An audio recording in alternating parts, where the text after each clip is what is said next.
Hi guys, this is Erica from Gokce Capital. Now before I begin, be sure to click subscribe and turn on the notification bell.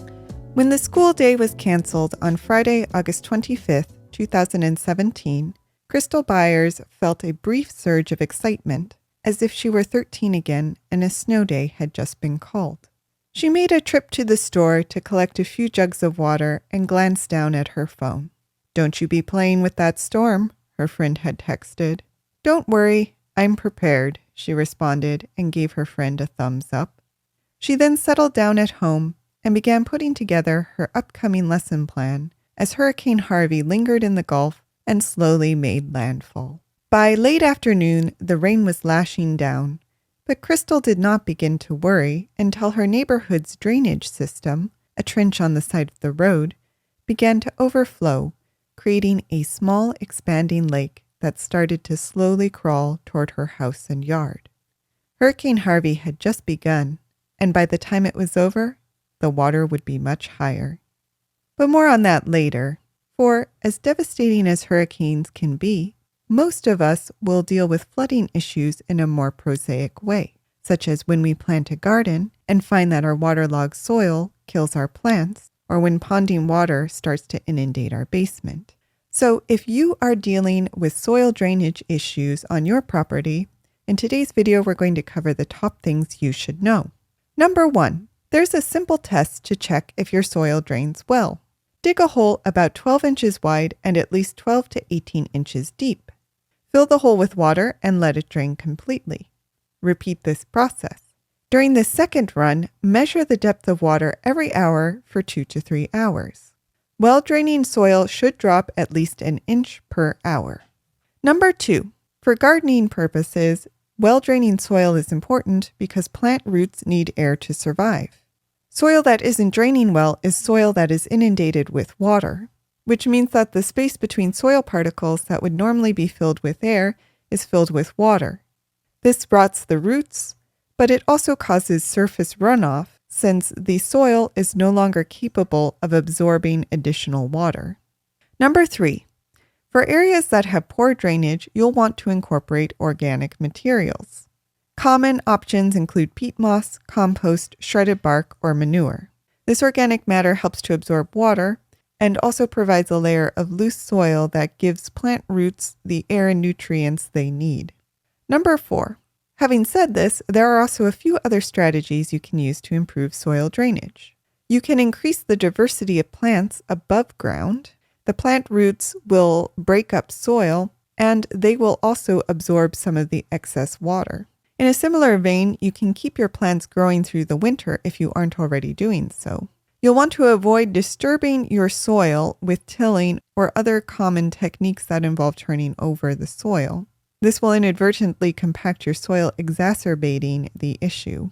As we mentioned earlier, you'll want to cover this soil with mulch, organic matter, or cover crops. This has the benefits mentioned before, but it also helps to prevent erosion. Number 5, on top of organic matter, there are a few other ingredients you can add to your soil to help drainage. Perlite is one option, and this is a volcanic rock that is good at absorbing water.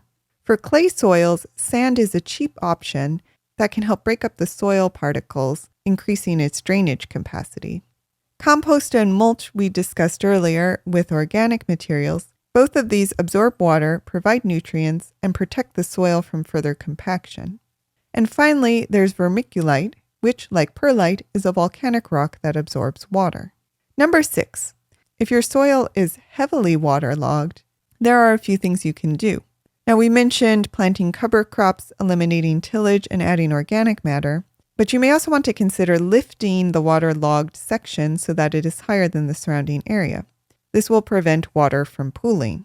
Some ways you can do this include adding subsoil to lift the ground without mixing it or turning it over, or building raised beds or berms. Number 7, if none of the previous techniques work and you can't get your soil to drain, there are a few more extensive options you can consider. You may want to try a rain garden instead. This kind of garden is essentially like an ornamental wetland, and it collects and filters runoff water. In a similar vein, you can create a bog garden or just turn that waterlogged area into a pond. This is a little more extensive and may require professional help, but it's a good way to make use of the existing drainage patterns on your land. But finally, you can install an engineered drainage solution like a drain tile. This will also require professional help, but it is a way to alter the drainage pattern on your land and channel that excess water elsewhere. But now that we've covered poorly draining soils, let's return to Crystal Byers, who is about to experience the problem of poor drainage at a citywide scale. By the morning of Sunday, August 27th, the water was seeping under the door and into Crystal's living room. The towels she had thrown down to stop the flood were soaked through, and the water on the first floor was ankle deep. Crystal's husband rushed to the garage to shut off the power as the water reached their bedroom, and then they sat tight and hoped for the best. A few hours later, when the water was knee-deep, Crystal heard the beeping of a truck outside. Splashing through the water in the hallway, Crystal stepped outside and waded through to the dump truck idling in the flooded road while its crew of firefighters called out to the street's residents. "If you want to come with us, we need to leave now," they yelled. Rushing back to the house, Crystal hurriedly packed a few clothes for her and her family, grabbed the dog, and with her son in tow, ran out to the waiting rescue vehicle. Once filled with Crystal, her family, and 16 neighbors, the dump truck started and began its laborious trek up the street, cheered on by the residents of a nearby apartment building watching from the balconies. Crystal and her family were thus safely ferried to higher ground, but others were not so lucky. In the wake of a catastrophe like Hurricane Harvey, it may seem like all of us, just like Crystal, are victims to the whims of larger forces and follies. But there are things we can all do.